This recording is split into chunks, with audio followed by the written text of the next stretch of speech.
Assalamualaikum warahmatullahi wabarakatuh.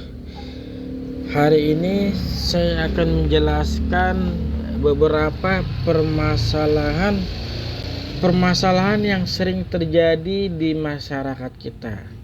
Yang paling umum, yang paling hampir setiap hari terjadi di lingkungan sekitar kita, di luar lingkungan kita, atau di umumnya masyarakat Indonesia. Permasalahan pertama yaitu terkait tentang nomor satu, dia masuk rumah sakit baru mengurus BPJS Kesehatan. Jadi selagi dia sehat, dia tidak mengurus tuh BPJS Kesehatan tuh. Lagi-lagi sehat aja, lagi lehai-lehai saja. Dia tidak mengurus, tidak peduli dengan asuransi kesehatan, baik dia BPJS Kesehatan maupun yang asuransi yang komersil, yang membayar preminya paling minim saja 300 sampai 500 ribuan, bahkan bisa 2 jutaan tergantung dia mengambil produknya mengcover apa saja di dalam asuransi komersil tersebut ya. Jadi nomor satu, permasalahan terkait orang sakit baru mengurus BPJS Kesehatan. Udah masuk rumah sakit baru ngurus BPJS Kesehatan. Mau operasi baru mau ngurus. Dia stroke, mau melahirkan, anak kejang demam, darah tinggi, gula darah tinggi, dan sebagainya. Pokoknya berhubungan dengan dunia rumah sakit, berhubungan dengan orang sakit.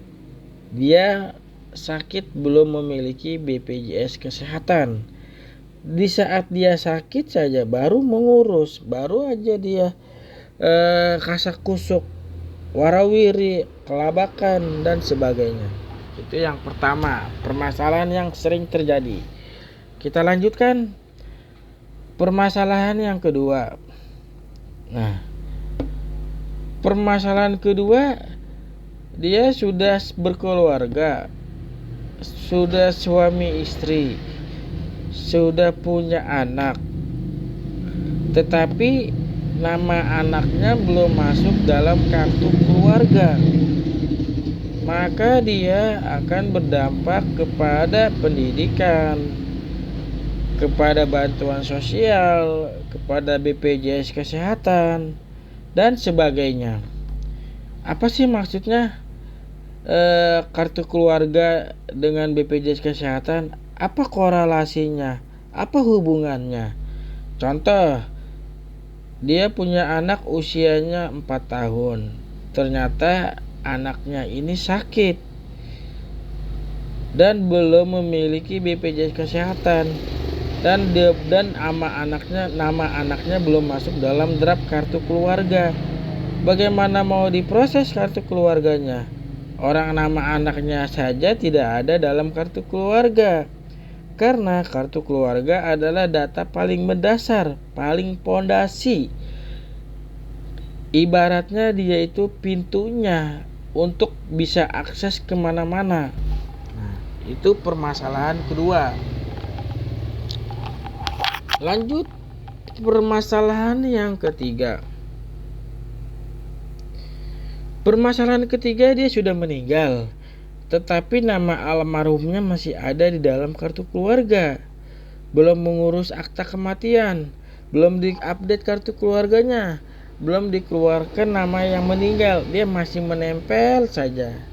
Maka akan berdampak kepada ahli waris, akan berdampak kepada jual beli, akan berdampak kepada BPJS Kesehatan, permasalahan biaya nantinya. Tuh. Dan banyak lagi permasalahan-permasalahan yang terkait tentang belum update-nya tentang kartu keluarga, hubungannya dengan BPJS yang meninggal seperti ini. Sebagai contoh, dia sudah meninggal sebenarnya, tetapi belum melaporkan kepada BPJS Kesehatan, belum membuat akta kematian, belum mengeluarkan namanya dalam kartu keluarga, Maka bila mana dia pesertanya mandiri, dia tetap akan terhitung sebagai iuran. Nah, itu dampaknya jika tidak update, jika tidak melaporkan. Itu belum permasalahan-permasalahan ahli waris, masih banyak lagi permasalahan-permasalahan lainnya. Oke, kita lanjut. Nomor 4. Sudah bercerai, tetapi nama mantan masih menempel di dalam kartu keluarga, belum dikeluarkan. Kalau tadi kan meninggal, belum dikeluarkan. Tetapi kalau saat ini dia sudah bercerai, tetapi nama mantannya masih nempel saja, belum dikeluarkan. Buanglah ke laut, buanglah jauh-jauh nama itu. Jangan sampai mengingat masa lalu, menyesakkan namanya. Nanti namanya masih nempel, masih teringat aja nantinya. Padahal sudah tidak suka, sudah bercerai. Dampaknya apa sih bila mana nama mantan itu masih menempel? Dampaknya akan kepada BPJS Kesehatan, perbankan, masalah terkait tentang perkawinan. Nanti dia mau berkawin lagi ya harus diupdate dulu tuh kartu keluarganya. Tuh. Masa dia mau menikah lagi tapi dia masih menempel nama mantannya.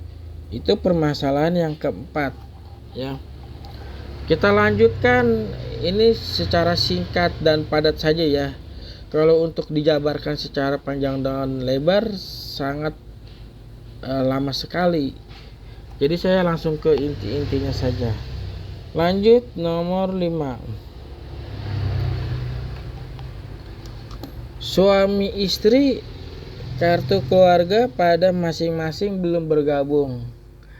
Jadi dia ini menikah ini entah dia perawan, entah dia bujangan, entah dia duda, entah dia janda, apalah pokoknya bahasanya tuh. Sudah menikah, tetapi kartu keluarganya belum digabungkan, belum dijadi satu, belum di satu alamat. Seharusnya namanya kartu keluarga rumah tangga suami istri ya harus satu alamat dong, nggak boleh dipisah, nggak boleh masing-masing. Bagaimana mau nanti memasuki nama anak jika punya anak? Nah, ya. Jadi jangan sampai laki-lakinya masih gabung orang tua, perempuannya masih gabung orang tua kakaknya, atau kakaknya laki-lakinya masih gabung ada mantannya, atau perempuannya masih ada gabung mantannya juga. Jadi mereka itu harus pada diupdate sebelum digabungin. Oh ya. Jadi permasalahan kelima itu sering terjadi. Sebagai pasangan suami istri, kartu keluarganya mereka pada masing-masing belum bergabung jadi satu kartu keluarga, belum menjadi satu alamat. Lanjut, permasalahan ke-6. Sudah punya anak, tetapi dia belum memiliki akta lahir. Nah, ini pun akan berdampak kepada pendidikan, berdampak kepada BPJS Kesehatan dan sebagainya. Masih banyak lagi tentang terkait saling hubungan, saling korelasinya antara satu dokumen ke dokumen lainnya. Jadi itu kita yang harus pikirkan, apa dampaknya jika kita tidak memiliki dokumen ini, apa kedepannya dampaknya. Sebagai contoh, dia tidak punya akta lahir, pasti diperlukan buat pendidikan, pasti diperlukan untuk jaminan, pasti diperlukan untuk sebagai ahli waris. Jadi akta lahir di sini berlaku bukan untuk anak saja, tetapi dewasa pun harus memiliki. Jadi itu nanti korelasinya, hubungannya itu banyak sekali ya. Itu terkait tentang akta lahir. Ya, baik dia anak ataupun dewasa. Selanjutnya kita bahas nomor 7. Sudah meninggal tetapi dia tidak punya akta kematian. Kok udah meninggal gak punya akta kematian bertahun-tahun? Udah 10 tahun, 15 tahun baru diperluin akte kematiannya, karena untuk jual beli sebagai ahli waris, sebagai warisan dan sebagainya. Kenapa tidak diurus saat sudah meninggal 1 bulan kemudiannya? Kenapa 10 tahun 15 tahun baru diurus? Nanti Anda sendiri yang akan repot untuk pembagian ahli waris, untuk surat tanah, untuk ahli waris jual beli dan sebagainya. Untuk klaim kematian, banyak sekali pokoknya hubungannya, korelasinya. Oke, kita lanjut. Nomor 8. Nah, ini pembahasan yang tadi yang sebelumnya. Sudah menikah, kakak pada masih gabung sama orang tua. Dia punya suami, dia punya istri, tapi kok kartu keluarganya masih nempel sama orang tua semua. Masih ngegabung orang tua semua. Kenapa nggak dipisahin? Seharusnya kartu keluarga ini kalau kita sudah menikah ya pisahkan, Bo. Dikeluarkan dari kartu keluarga orang tua. Nanti akan berdampak kepada BPJS pun sama nanti. Gitu. Dah, lanjut. Nomor 9. Tempat tinggal tidak sesuai dengan data di kartu keluarga, tidak sesuai dengan domisili saat ini. Sebagai contoh,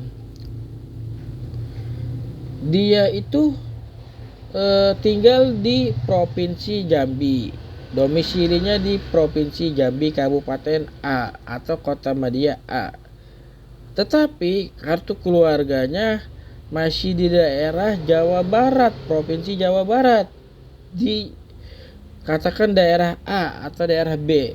Jadi kan tidak sesuai, tinggalnya di Jambi, kartu keluarganya di Jawa Barat. Tuh, berarti kan gak sinkron. Apa dampaknya nanti tidak sinkron? Satu, permasalahan bantuan sosial, permasalahan BPJS kesehatan yang khususnya yang APBD nanti. Tuh. Terus nanti untuk zona sekolah, donasi nanti banyak sekali permasalahan terkait tentang kartu keluarga dengan tempat tinggal tidak sesuai. Jadi intinya semua dokumen terkait nomor 1 sampai nanti terakhir itu data yang paling mendasar adalah kartu keluarga. Tuh. Ya, itu yang paling mendasar karena kartu keluarga adalah sebagai pondasinya, paling mendasar, paling pokok, wajib sebagai pintu untuk akses bisa menuju jalan kemana saja. Tuh, bagaimana mau bisa jalan ke arah mana saja, orang kartu keluarganya saja nggak diurus, pintunya saja belum terbuka, bagaimana mau bisa diakses kemana-mana. Oke, lanjut nomor 10. Nah, terkadang orang dewasa pun belum memiliki akte lahir. Jangankan anak kecil, sudah dewasa pun tidak punya akte lahir. Mereka diperlukan untuk di saat dia pergi haji, membuat surat ahli waris, itu nanti akan diperlukan sebagai persyaratan pendukung, sebagai salah satu persyaratan untuk mengurus dokumen-dokumen lainnya. Jadi jangan sampai nanti sudah dewasa, sudah lansia, tidak memiliki akte lahir, maka nanti kedepannya akan kesulitan dalam mengurus dokumen-dokumen lainnya untuk menyertakan akte lahir salah satu sebagai persyaratannya. Ya. Oke, kita lanjut. Nomor 11. Nomor 11 ini ya, kesalahan dalam kartu keluarga ini sangat banyak sekali. Baik entah salah nama, salah tempat lahir, salah tanggal dan nama, salah pendidikan, nama orang tua tidak dimasukkan, nama orang tuanya ada kesalahan, status perkawinannya belum berubah, belum diupdate. Jadi ada kesalahan data dalam kartu keluarga. Jadi segala hal permasalahan kartu keluarga ini tidak sinkron, banyak kesalahannya. Gak sinkron dengan buku nikah, gak sinkron dengan akta lahir, nggak sinkron dengan ijazah, nggak sinkron dengan paspor, dan sebagainya yang hubungannya dengan data-data kartu keluarga. Nah, itu banyak permasalahan-permasalahannya. Oke, kita lanjut nomor 12.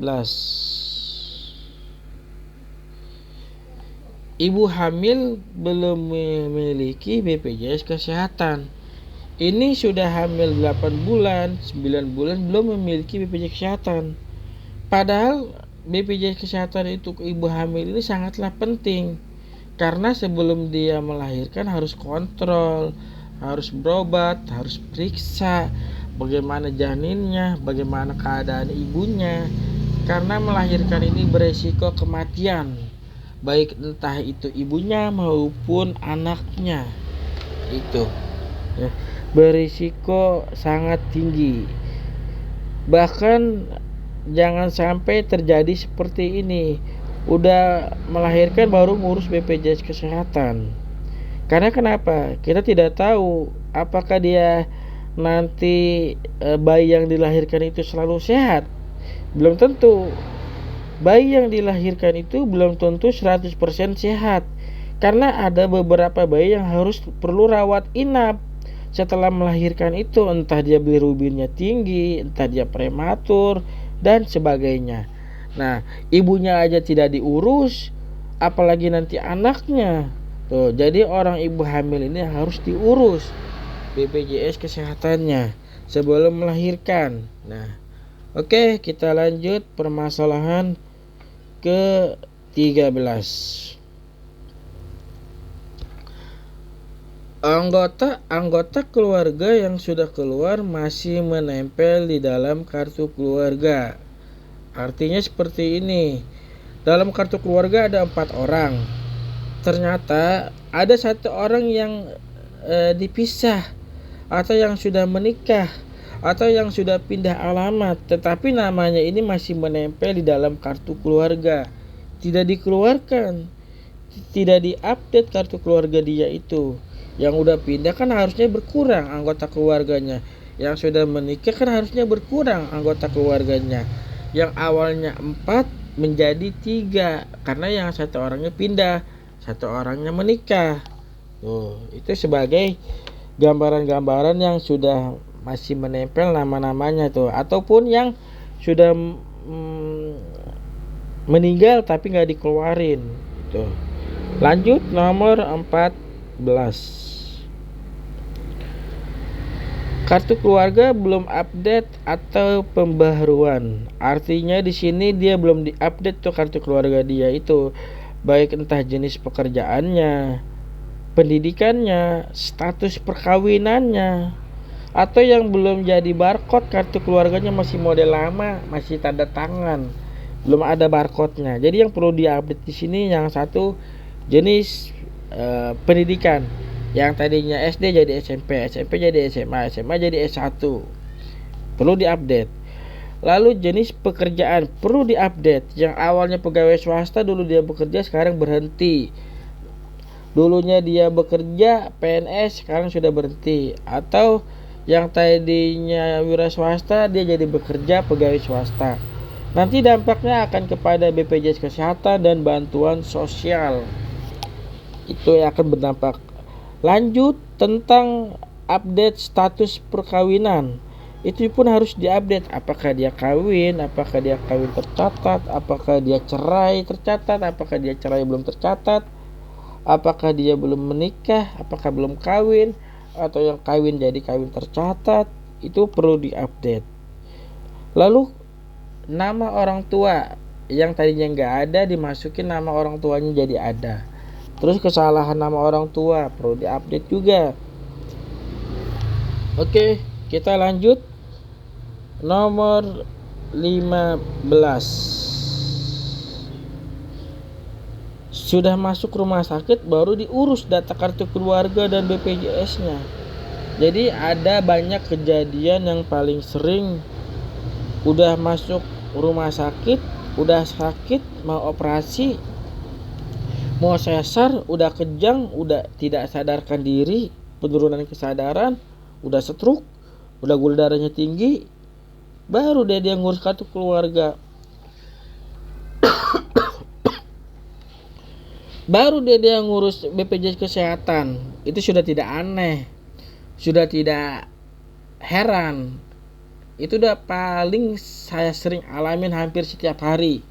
Ibarat itu udah makanan sehari-hari buat saya itu. Bang, minta tolong dong urusin kartu keluarga BPJS.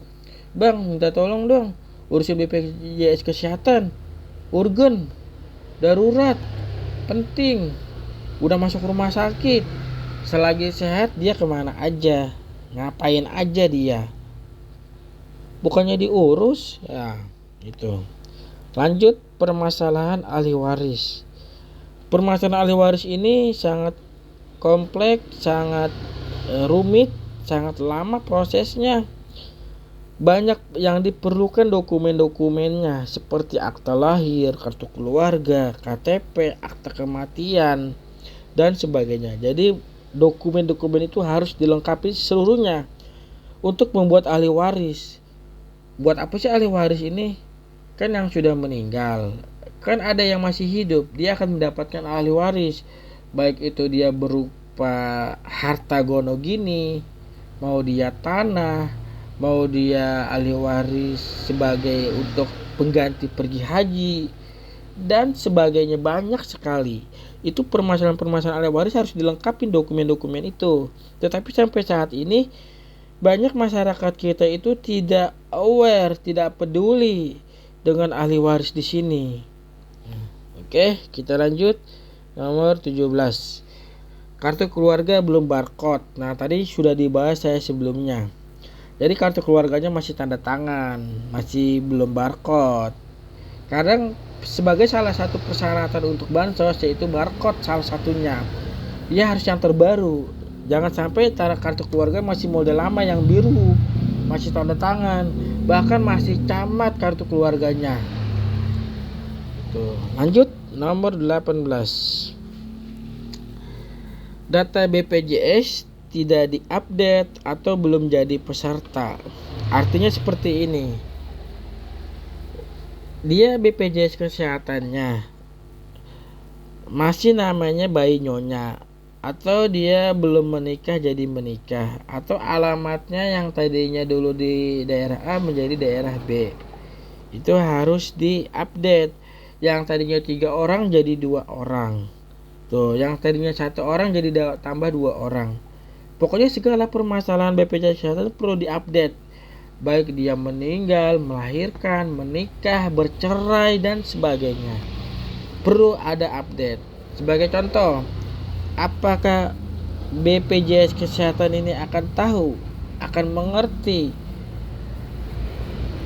jika seseorang itu dia menikah, jika seseorang itu meninggal, jika seseorang itu bercerai, jika seseorang itu berpisah? Kan mereka petugas BPJS Kesehatan tidak tahu jika tidak Anda laporkan. Tuh, bagaimana mau lain orang, bagaimana petugas tahu sedangkan Anda saja tidak melaporkan. Oke, kita lanjut nomor 19. Kita nyebut data KK tidak sesuai dengan data pusat. Artinya begini. Jadi ada beberapa kartu keluarga yang tidak terbaca secara pusat, belum secara nasional, baru hanya terbaca secara daerah saja, terdistribusi atau terpusat. Jadi dia tidak sinkron, tidak bisa terbaca secara konsolidasi.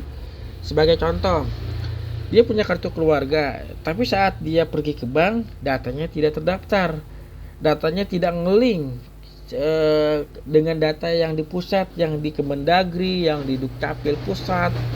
Jadi nggak sinkron, nggak sama gitu. Jadi nggak ketemu titik temunya. Jadi harus disinkronkan. Permasalahan terakhir yaitu nomor 20. Dia sudah menikah, lalu punya anak, lalu sampai dia bercerai lagi. Kakaknya masih gabung dengan sama orang tua. Sebagai contoh, laki-laki dan perempuan, dia sudah menikah, sudah punya anak, terus sudah bercerai pula. Tetapi mereka kartu keluarganya ada masing-masing. Nah, kita alur dulu dari awal ya. Laki-laki dan perempuan menikah, kan awalnya masih gabung sama orang tua, kartu keluarganya mereka. Terus mereka menikahlah. Setelah menikah, mereka tidak diurus pun kartu keluarga mereka. Masih tetap menempel dengan data kartu keluarga dengan orang tua. Seharusnya sudah menikah kan digabung kartu keluarganya. Tetapi mereka dipisah, belum dipisah, masih digabung, masih ngegabung dengan orang tua. Lanjut, dia punya anak, bahkan anaknya pun belum masuk dalam kartu keluarga. Bagaimana mau masukin nama kartu keluarga? Orang suami istri pasangannya aja belum jadi satu alamat, belum jadi satu kartu keluarga. Itu. Lanjut, bahkan setelah menikah, punya anak, sudah bercerai, terus dia belum diurus juga kartu keluarganya. Aduh, repot sekali nih. Saya pernah nemuin sering kayak begini nih, sering nih. Jadi dia dari kawin sampai cerai lagi, sampai punya anak lagi, masih begitu aja dari awal kartu keluarganya, masih gabung aja kartu keluarganya. Kan saya udah cerai, gimana ya kartu keluarganya aja masih gabung, gimana mau saya bantu? Itu perkara-perkara yang paling rumit. Oke, terima kasih. Assalamualaikum warahmatullahi wabarakatuh. Bila mana ada pertanyaan terkait hal di atas yang sudah saya jelaskan, itu adalah permasalahan-permasalahan yang sering terjadi, paling sering, hampir setiap hari di masyarakat Indonesia. Bila mana ada pertanyaan terkait hal ini, Anda bisa melalui hubungi WhatsApp di nomor 0813 9434 3831. Terima kasih. Assalamualaikum warahmatullahi wabarakatuh. Salam jasa amanah.